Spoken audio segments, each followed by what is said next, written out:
أهلا بكم. النهاردة هنتكلم عن أهم الأدوية والعلاجات الشائعة جدا للكحة الناشفة والسعال الجاف. ولكن قبل ما نتكلم في أي حاجة لازم نعرف إيه هو السعال. فالسعال هو رد فعل طبيعي يقوم به الجسم للتخلص من أي أجسام غريبة أو مخاط في الحلق، وهذا الطرد المفاجئ والقوي للهواء من الرئتين ينظف مجرى الهواء من أي عوالق ويقوم بحماية الرئتين من الجسيمات التي تم استنشاقها. أنواع السعال: السعال الغير المنتج أو السعال الجاف ذو الكحة الناشفة، والسعال المنتج ذو كحة بلغم أو مخاط. ما أسباب الإصابة بالسعال الجاف؟ تتعدد أسباب الإصابة بالسعال الجاف أو الكحة الناشفة، لتشمل وجود عدوى فيروسية في الجزء العلوي من الجهاز التنفسي، التهاب الحنجرة، التهاب الحلق، التهاب الجيوب الأنفية، الربو، كوفيد 19، الحساسية، سرطان الرئة، ارتجاع المعدة، السعال الديكي. نزول إفرازات سائلة أو مخاط من الجزء الخلفي من الأنف إلى الحلق يؤدي إلى تهيج الحلق والإصابة بالسعال، وهو ما يسمى بالتنقيط الأنفي الخلفي. المواد المهيجة مثل دخان السجائر ودخان المصانع وعوادم السيارات والأتربة والمواد الكيميائية.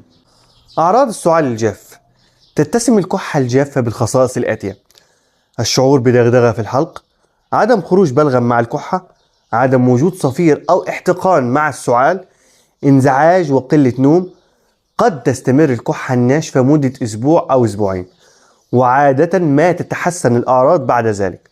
ولكن إذا استمر السعال أكثر من 8 أسابيع في البالغين و4 أسابيع في الأطفال فيعد السعال مزمنا. يساهم أيضا بعض الأدوية والطرق الطبيعية في تخفيف السعال الجاف وعلاجه.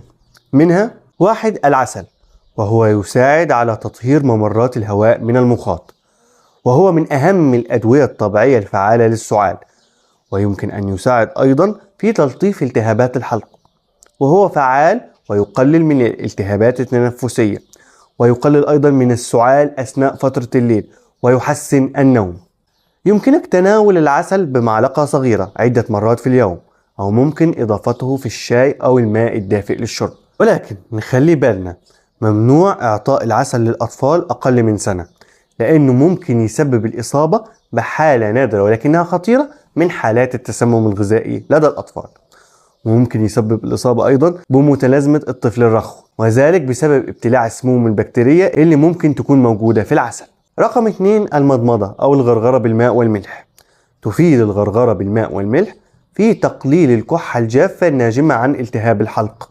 فالملح هنا يساعد على إخراج المخاط من الأنسجة المتورمة والملتهبة، وتساعد الغرغرة بالماء المالح على تخفيف احتقان الحلق. رقم 3: أجهزة ترطيب الجو. تساعد في تهدئة السعال الجاف في الليل، فهي تعمل على تلطيف الممرات الأنفية والتهاب الحلق وتخفيف السعال الجاف. رقم 4: أغذى حمام دافئ، فهو يساعد على علاج السعال وتخفيف إفرازات الأنف. وحمام البخار يساعد أيضا في تخفيف السعال، ليس فقط من نزلات البرد ولكن أيضا من الحساسية.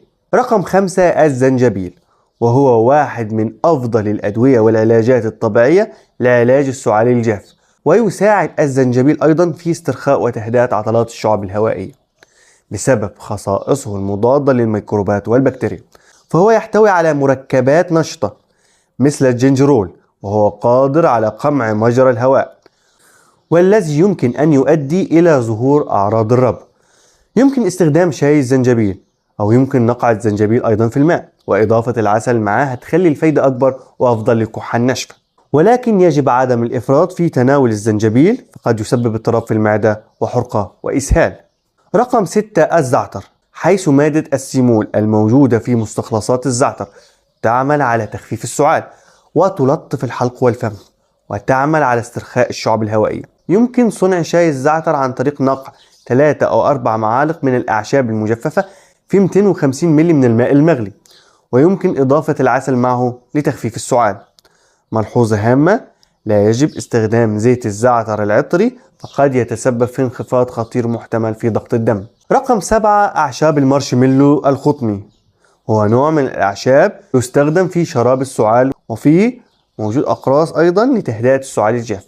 وجدت دراسة أثبتت أن أعشاب المارشميلو علاج فعال لتهدئة الحلق وتقليل التهيج الناجم عن السعال الجاف، كما أن جذور المارشميلو لها خصائص مضادة للجراثيم. رقم 8 النعناع، وهو يحتوي على المنسول الذي يساعد على تخدير النهايات العصبية في الحلق التي تتهيج بسبب السعال، مما قد يخفف الألم ويقلل من الرغبة في السعال.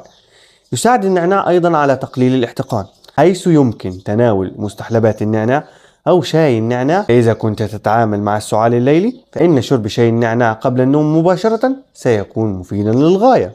أما بالنسبة لأدوية السعال والكحة الخاصة بالكحة الناشفة والكحة ببلغم أيضا، أنا اتكلمت في فيديو سابق عنها بالتفصيل، وهتلاقوا رابط الفيديو فوق وهتلاقوه في الوصف تحت.